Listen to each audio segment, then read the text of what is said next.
Es un viaje milenario, de las gélidas cuevas del Paleolítico a nuestros santuarios de descanso de alta tecnología.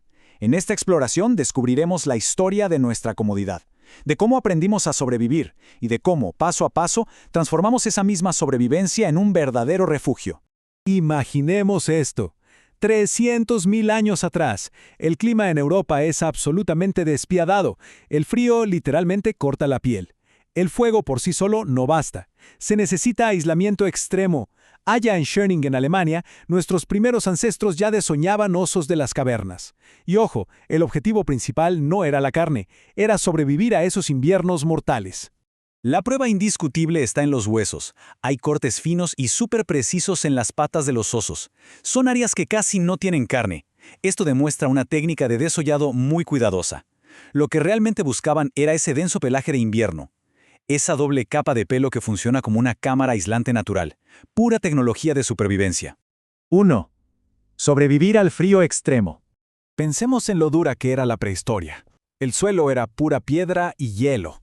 Hace más de 200.000 años, el descanso ocurría ahí mismo, directamente sobre el piso de las cuevas. Pero pronto, empezamos a apilar hojas y ramas. Luego se añadieron pastos y plantas medicinales. Esto no solo repelía a los insectos, también lograba retener una pequeñísima fracción del calor corporal. Fue el primer intento, muy frágil, de crear una cama. Fijémonos en la momia de Otzi, el famoso hombre de hielo. Nos revela perfectamente esta lucha constante. Año 3300 a.C. Llevaba pieles sin curtir y un abrigo trenzado con hierbas para poder enfrentar el clima de los Alpes. Era una capa muy rudimentaria, dependíamos por completo de materiales orgánicos. Y claro, estos materiales se pudrían rápidamente. 2.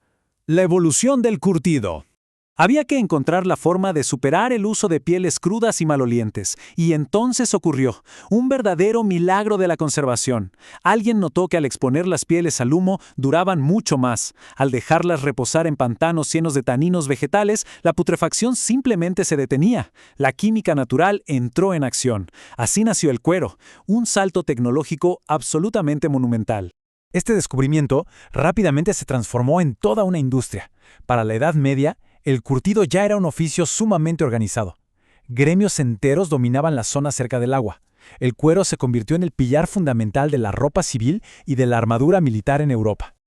Todo este proceso maestro se divide básicamente en 3 pasos. Primero está la ribera, que es la limpieza de la piel húmeda. Segundo, el curtido en sí, donde se estabiliza el material usando elementos químicos o vegetales. Y tercero, el acabado. Ese es el momento exacto donde la piel adquiere su textura, su resistencia y su color definitivo. Luego, en el siglo XIX, llegó una revolución. El curtido al cromo cambió el mundo para siempre. Las sales de cromo lograban estabilizar la piel de una forma casi perfecta. Así nació lo que conocemos como el estado wet blue. Hablamos de una piel húmeda, de un tono azulado, que ya no se pudre. Esto marcó el inicio real de la producción masiva de calzado y de artículos de confort. 3.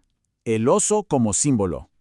Pero las pieles no eran solo un simple recurso físico para sobrevivir. El oso tenía un peso espiritual gigantesco. A esto se le llama arctolatría. Es la veneración ancestral a este enorme animal. Para muchísimas tribus antiguas, el oso era la deidad suprema. Era el máximo símbolo de sabiduría, de fertilidad y de una fuerza arrolladora.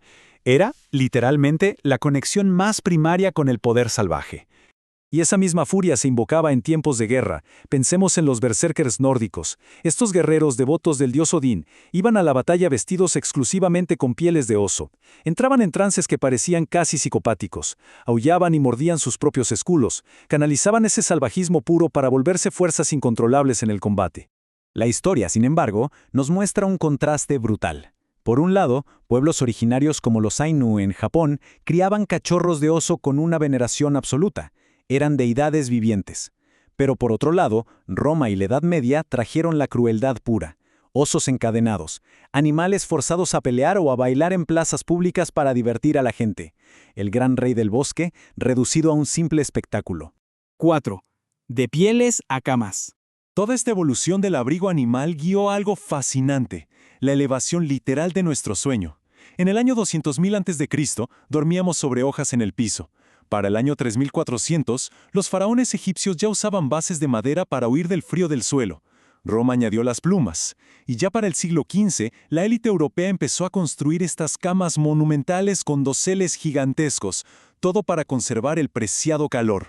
Sin embargo, el calor era un lujo enorme. Recordemos que en la Edad Media no había calefacción. Familias enteras tenían que compartir camas masivas solo para sobrevivir las noches heladas. El descanso era una actividad comunal. De hecho, la palabra cabecera al principio no definía un mueble elegante de madera. Se refería simplemente al rincón en el suelo de las posadas donde los viajeros se amontonaban para darse algo de calor mutuo.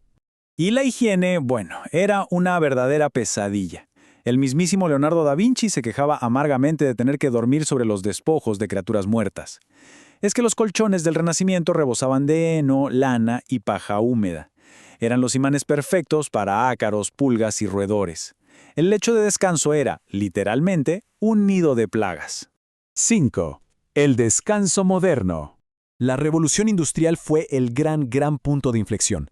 El descanso por fin logró separarse de toda esa materia orgánica que se podría.